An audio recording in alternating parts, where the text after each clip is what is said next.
Iniciando. Gravando? Gravando, Marquinhos. Certo, Marquinhos?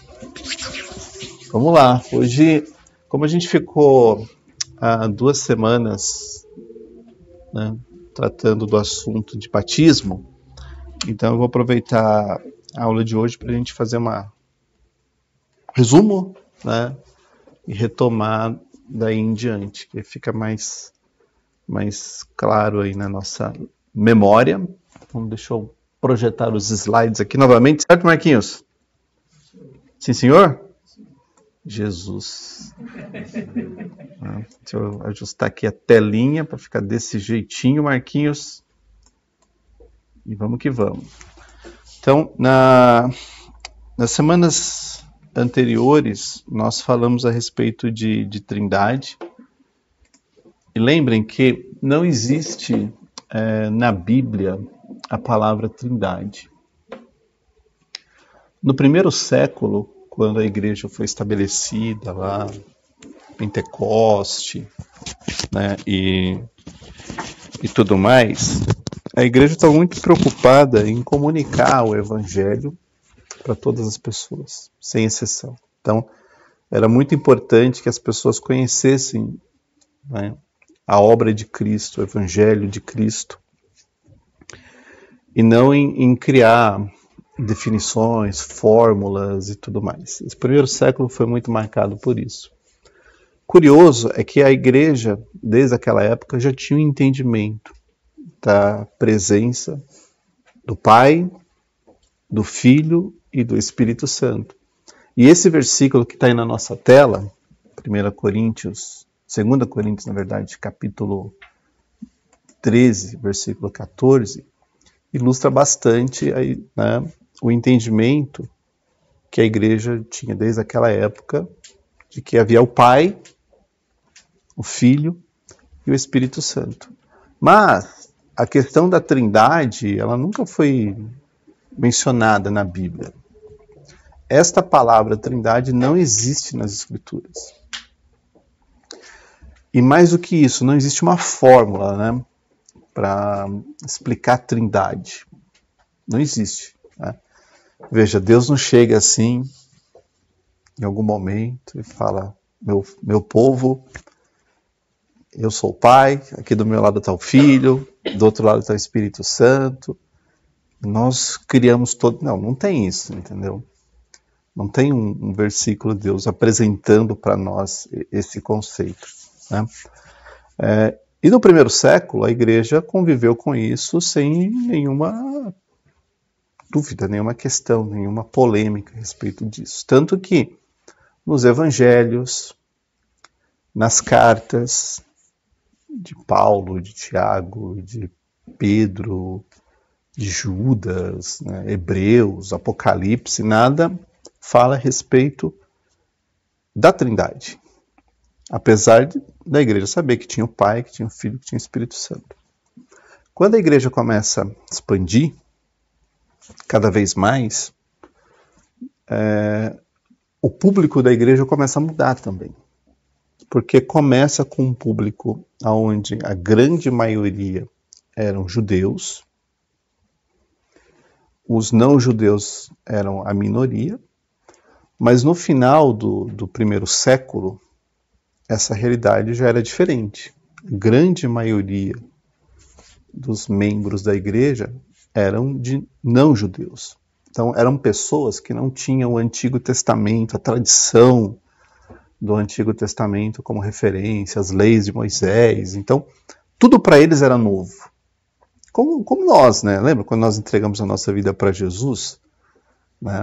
Muita coisa era novidade, assim, né? Falava, né? Histórias da Bíblia que a gente nem imaginava que tinham, estavam lá, entendeu? E para aquele povo que estava chegando, aquilo era, né, o novo do novo, assim, né? Fala de Noé, né, de Moisés, do deserto, aquilo, para quem não era judeu, novidade total.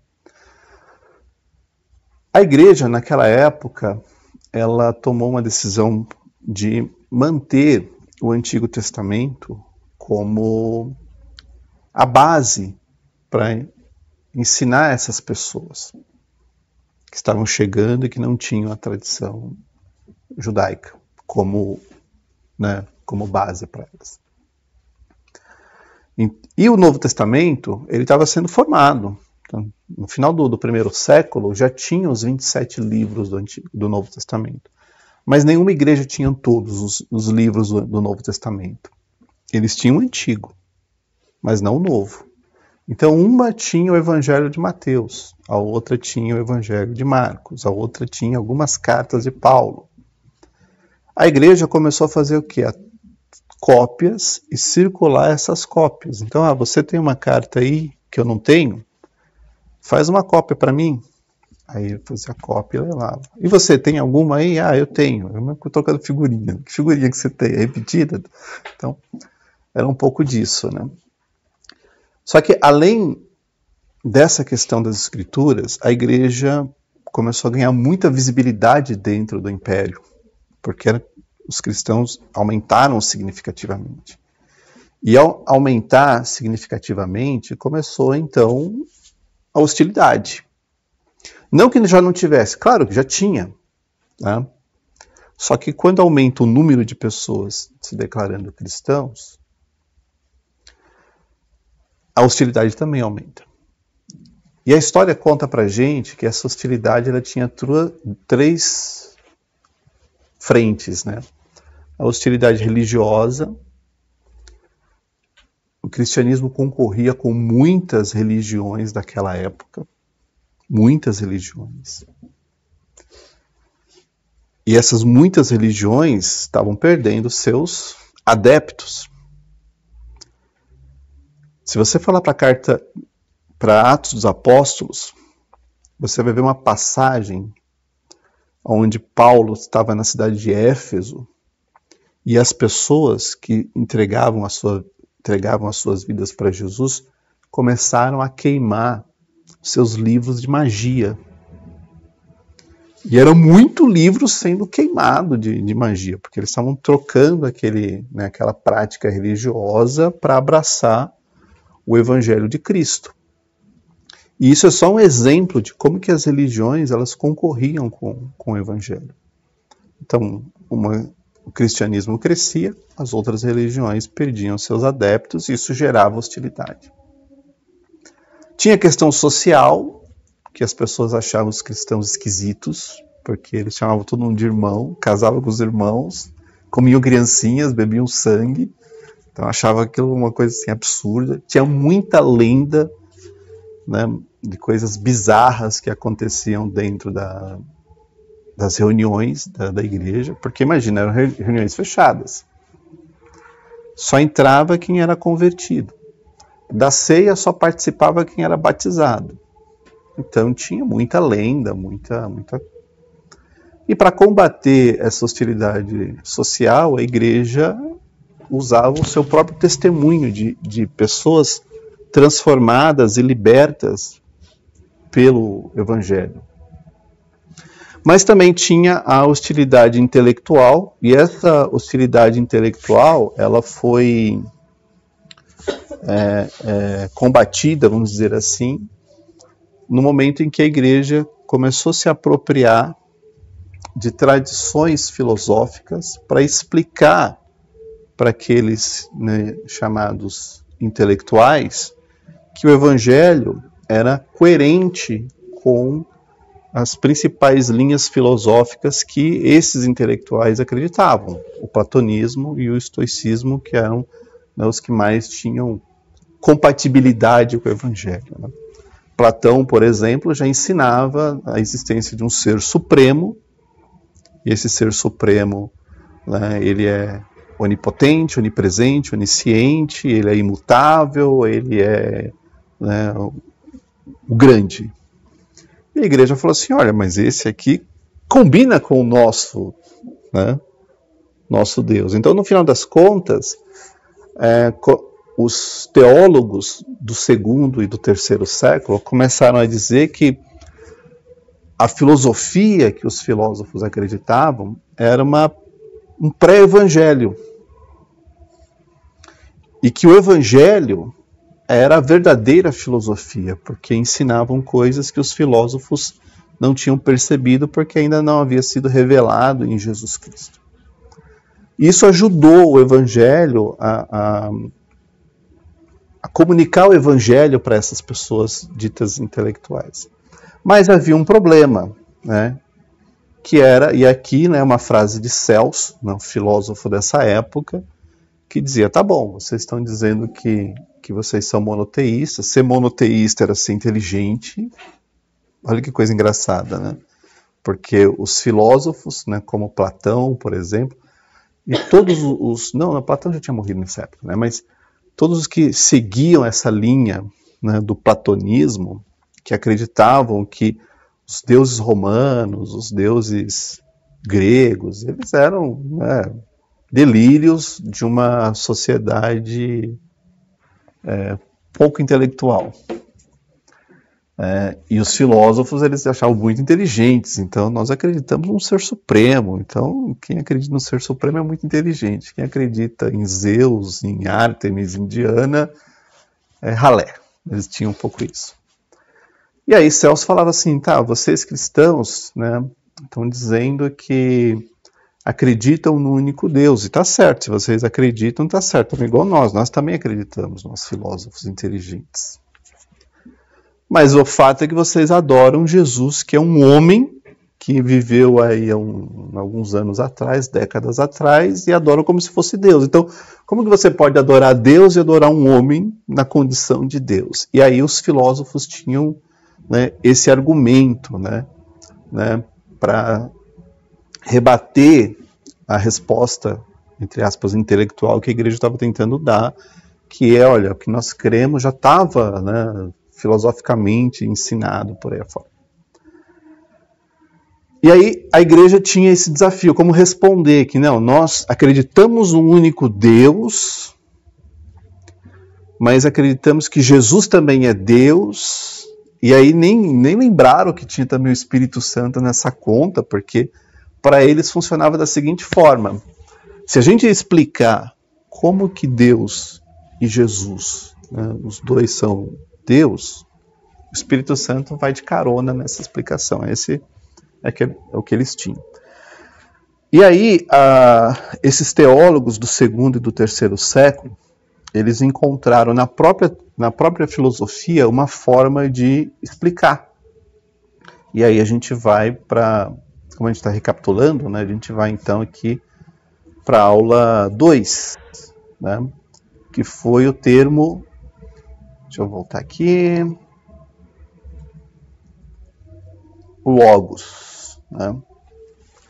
As tradições filosóficas acreditavam que Deus, ele era imutável e impassível.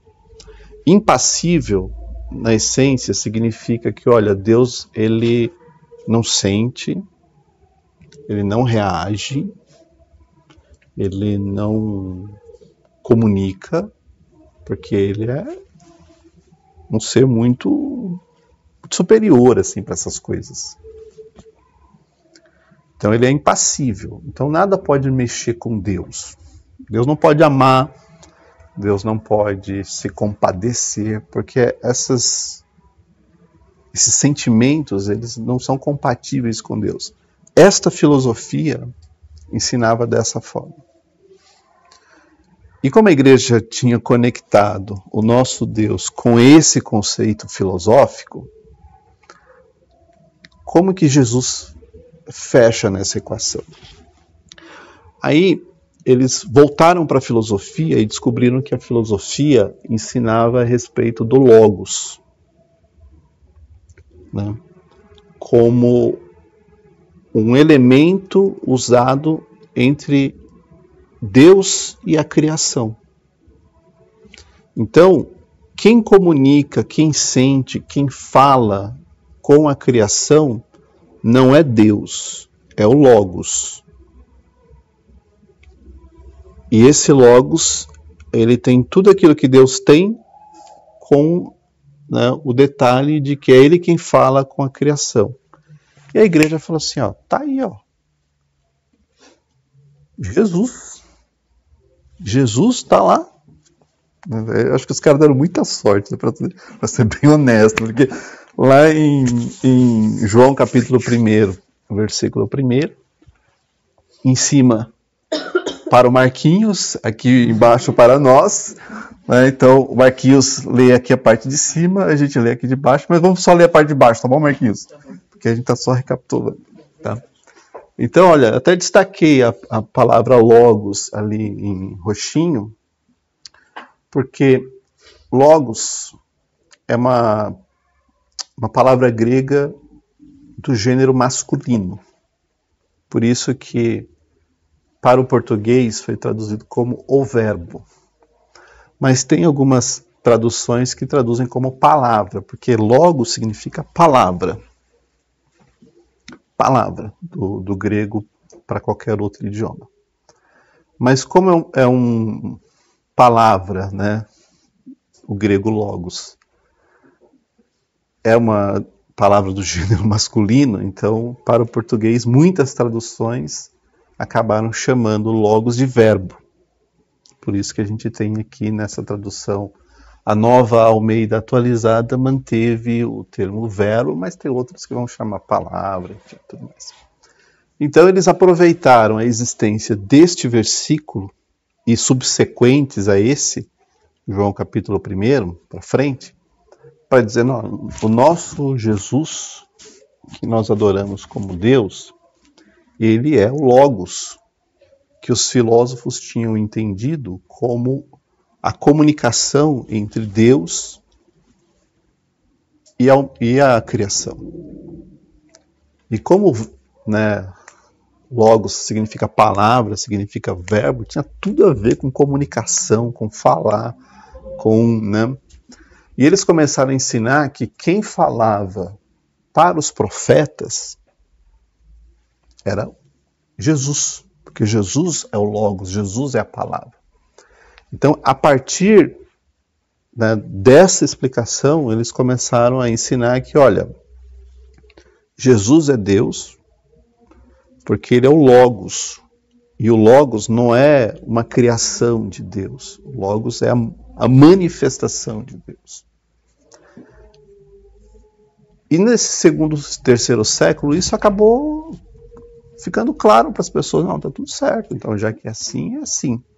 Só que tinha um problema, né? Eu vou voltar alguns slides, porque como não tinha a palavra trindade, eles começaram a usar essa palavra trindade, né, que vem do latim trinitas, né, que pegou, então quando se falava do Pai, do Filho e do Espírito Santo, se falava de trindade, e para explicar, né, essa relação do Pai, do Filho e do Espírito Santo, eles criaram a ideia das pessoas. Então, essa ideia também não existe na Bíblia, Deus em 3 pessoas. Isso é uma ideia católica, né? Uma ideia que a igreja do século II e III, principalmente por essa pessoa aqui chamada Tertuliano, né? Ele que trouxe a ideia de persona, e persona significa, né, é uma palavra em latim, significa máscara. Ele está querendo dizer o seguinte, olha, é uma ideia que veio do teatro, né? Então uma pessoa podia fazer mais de um papel, e para que o público entendesse que personagem que aquela pessoa estava interpretando, usava uma máscara. Então era o mesmo ator fazendo mais de um papel. E aí ele trocava a máscara. Então, se eu sou o vilão, eu ponho a máscara do vilão. Se eu sou o mocinho, eu ponho a máscara do mocinho. E aí fica dessa forma. Então, a ideia vem daí, né? E é muito provável, aqui um texto, né, que eu tirei da obra do Alistair McGrath, Teologia Sistemática, Histórica e Filosófica, bastante provável que Tertuliano tenha pretendido, se seus leitores entendessem a ideia de uma substância 3 pessoas, porque foi aí que começou a ideia de como que a gente explica a Trindade. Então, olha, Deus ele tem uma substância,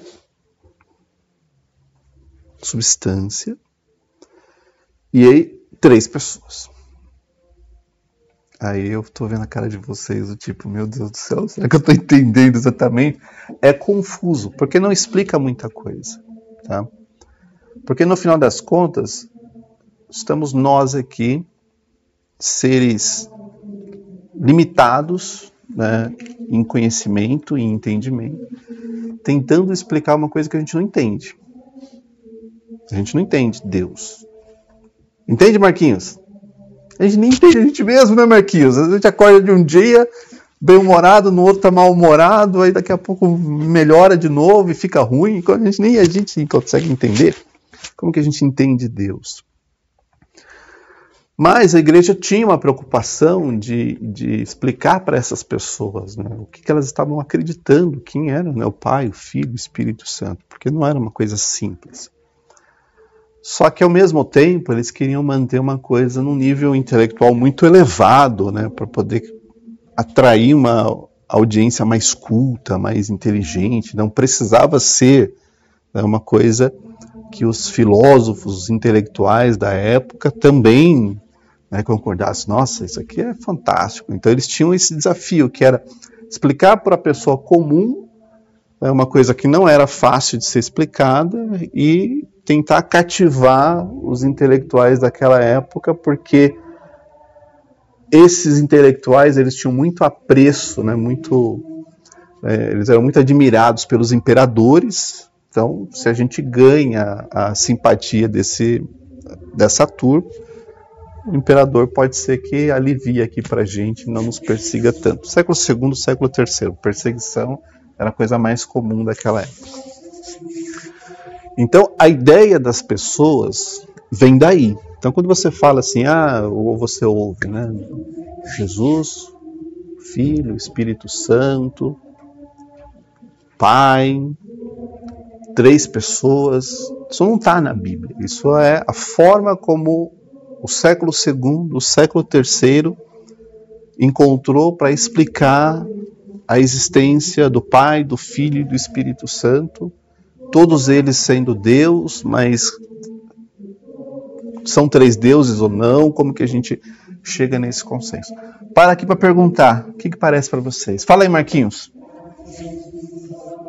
Confuso. Também acho. Certo, Val? E aí, para eles ilustrarem essa ideia de trindade, eles, né, usaram, deixa eu ver se eu consigo fazer um exercício aqui. Tá aqui? Tá. Vamos pensar o seguinte, gente.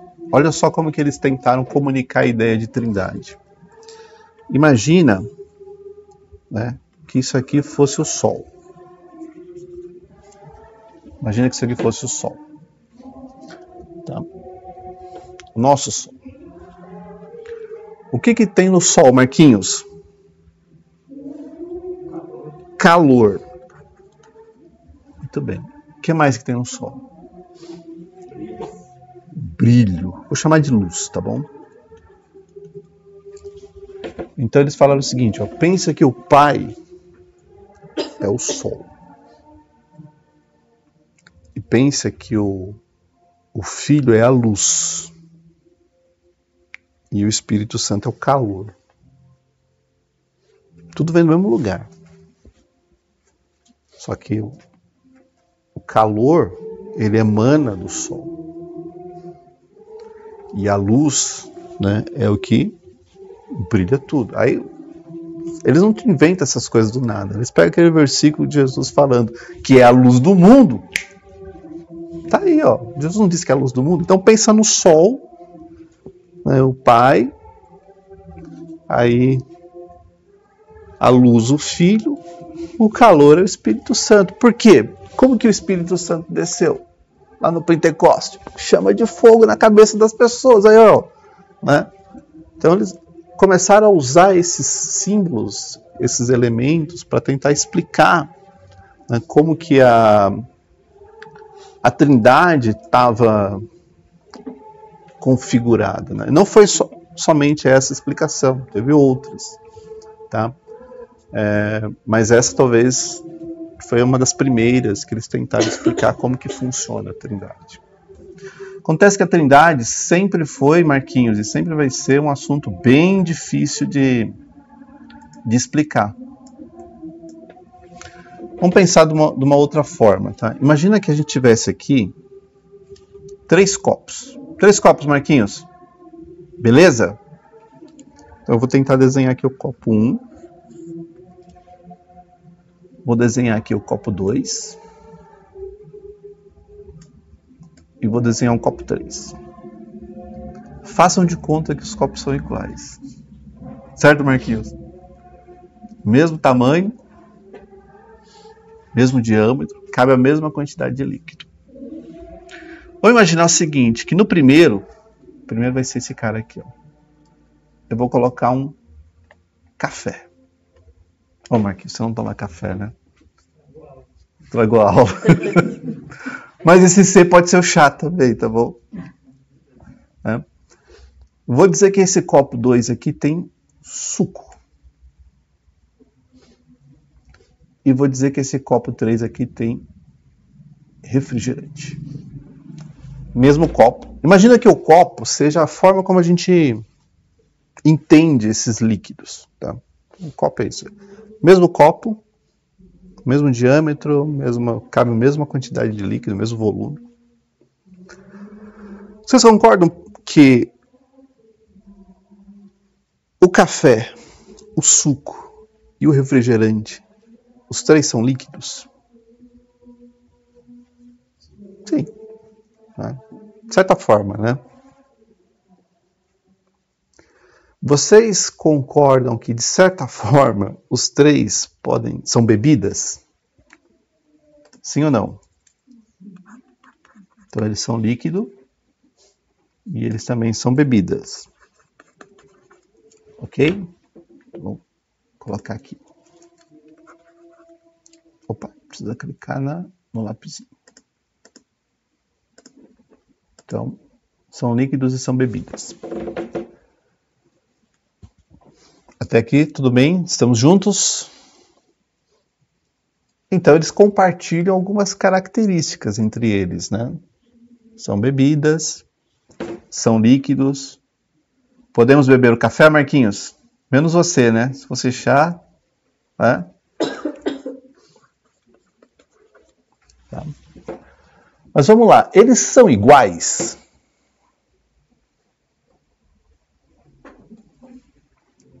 Então eles, apesar de serem líquidos, apesar de serem bebidas, eles não são iguais. Tem muita diferença aqui. Por exemplo, o café, vamos pegar o café. O café a gente pode beber frio? Tem gente que bebe, mas, gente, só se não tiver mais o que beber na vida, né? Mas o café a gente prefere que seja como?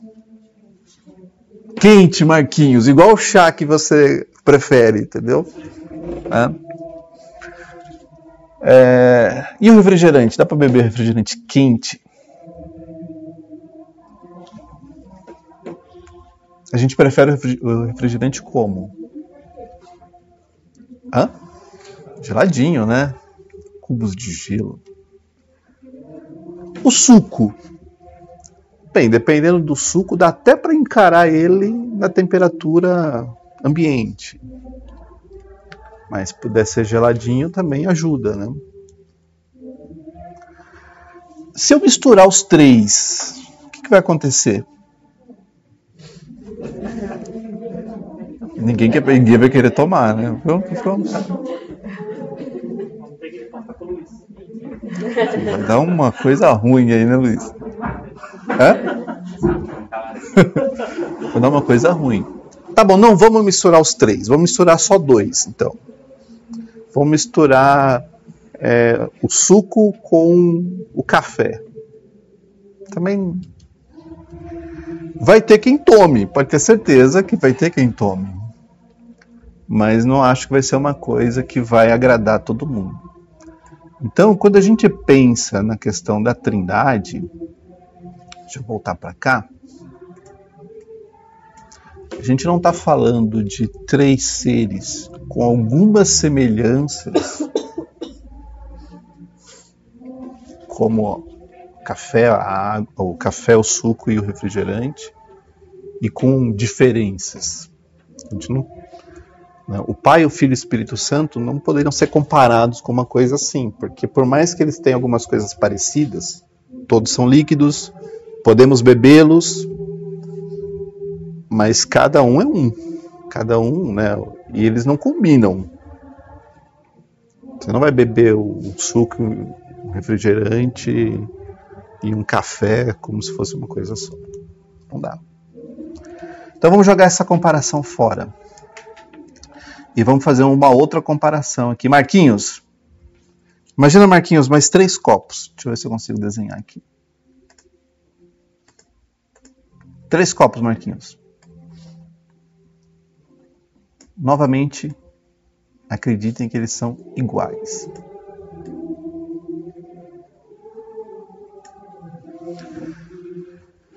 Se ao invés de eu ter 3 bebidas diferentes, imagina que em cada um desses copos tem água, que eu tirei da mesma fonte. A mesma fonte. Pergunto para vocês, são bebidas?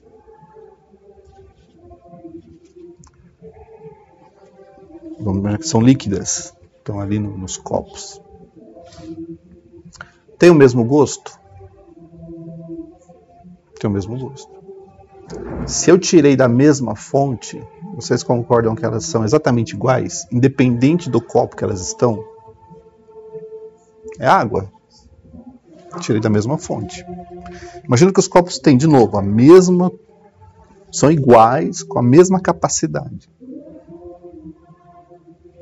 Se você beber o copo ali da esquerda e for beber o copo da direita, vai ter o mesmo gosto.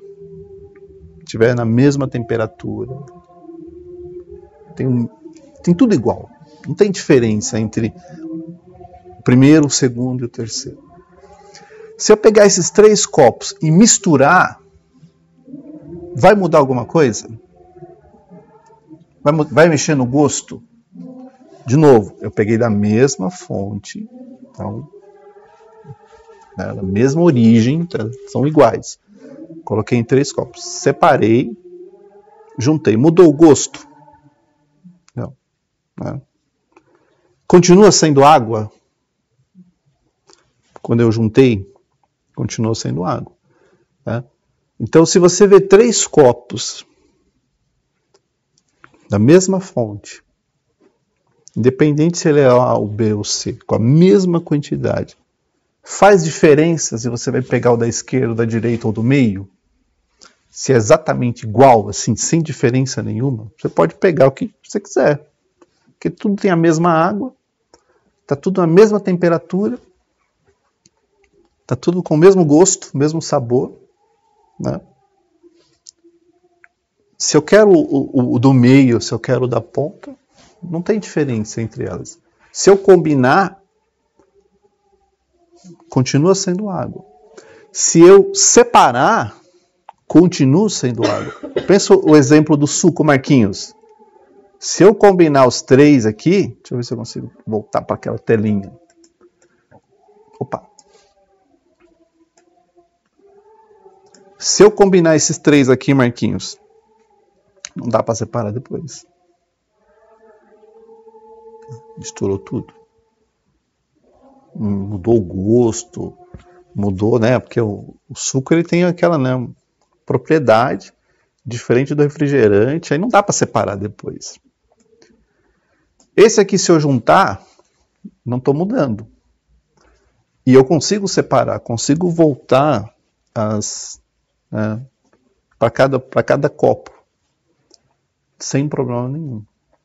Então, o nosso entendimento a respeito de Deus, quando a gente pensa em Deus, assim, a Deus é um, é complicado porque a gente pensa de forma, né, em termos de quantidade. Como 1 pode ser 3? Não, 1 é 1, 3 é 3, gente. É matemática isso. Né? O 1 não pode ser 3. O 1 é 1, o 3 é 3.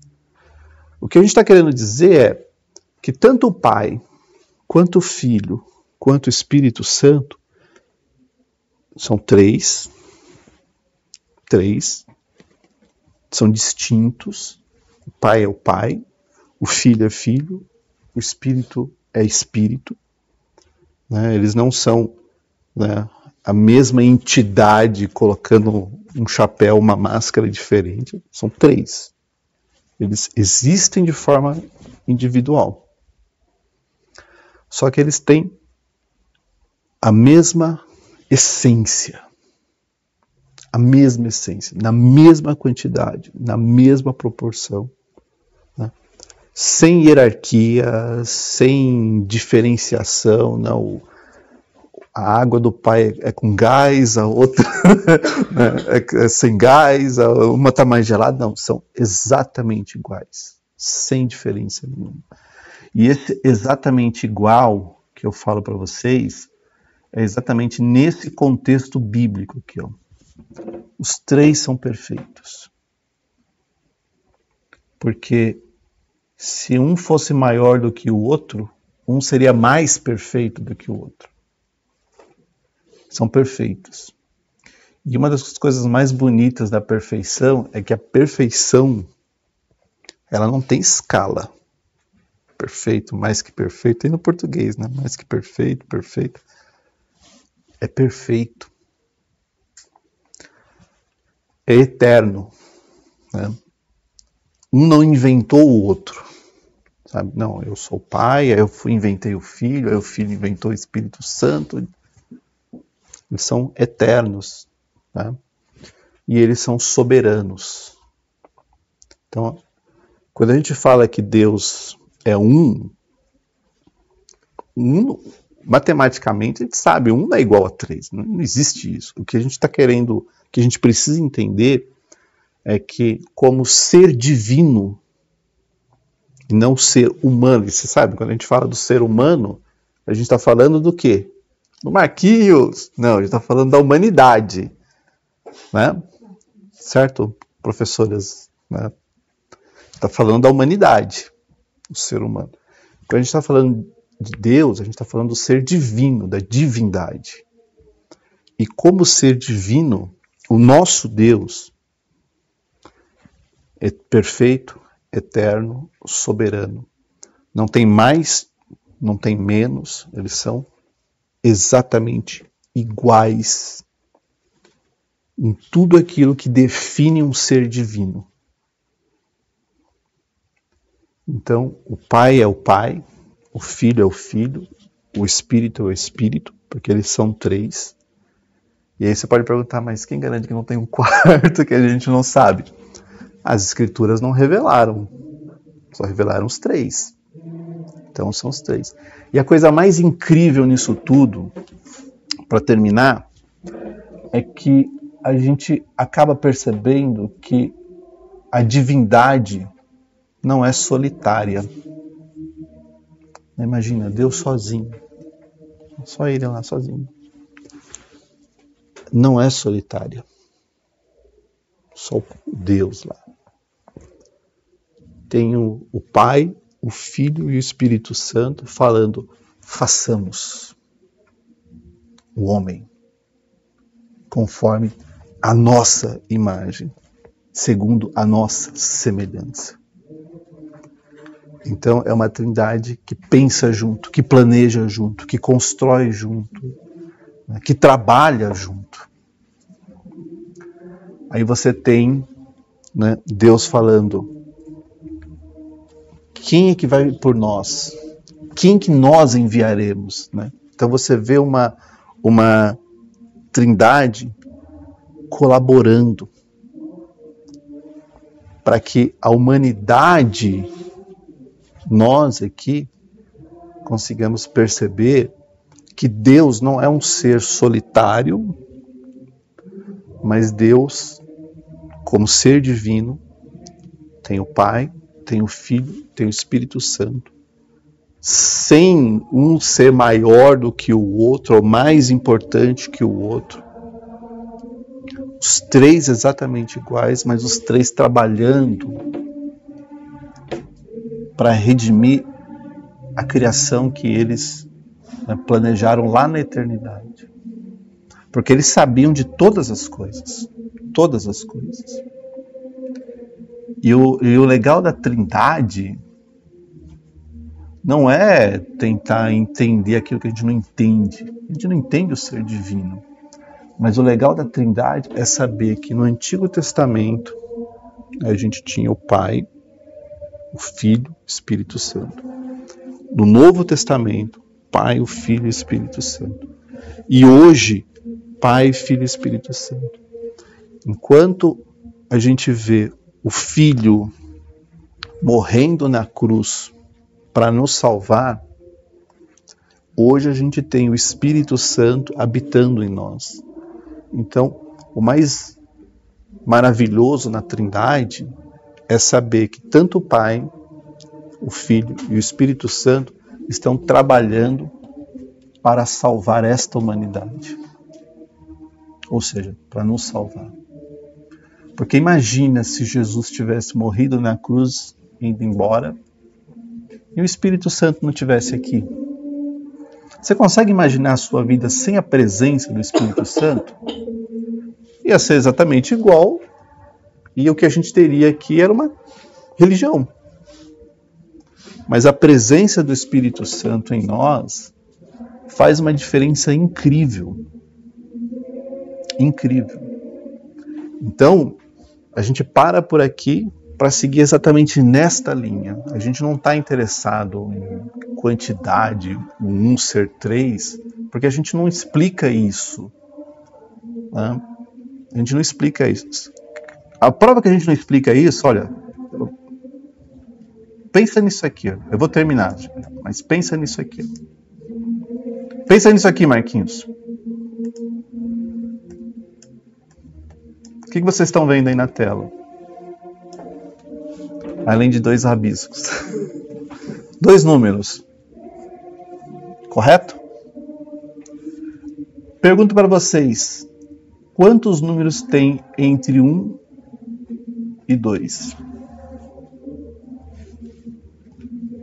Aqui tem o 0,5, mas tem o 0,6, tem o 0,7, tem o 0,5555555. Se a gente não consegue explicar como uma coisa que tem um começo e fim tem um infinito aqui no meio, como que a gente, que é uma coisa que nós inventamos, né? Matemática, está aí para a gente usar. Né? Rodrigo, a gente não consegue explicar como que pode ter um infinito aqui no meio com começo e fim. Como que a gente vai conseguir entender Deus que extrapola a nossa compreensão a respeito de infinito, de perfeição, de eternidade? Paramos por aqui. Vou interromper a gravação. Semana que vem, então, a gente continua, se Deus quiser.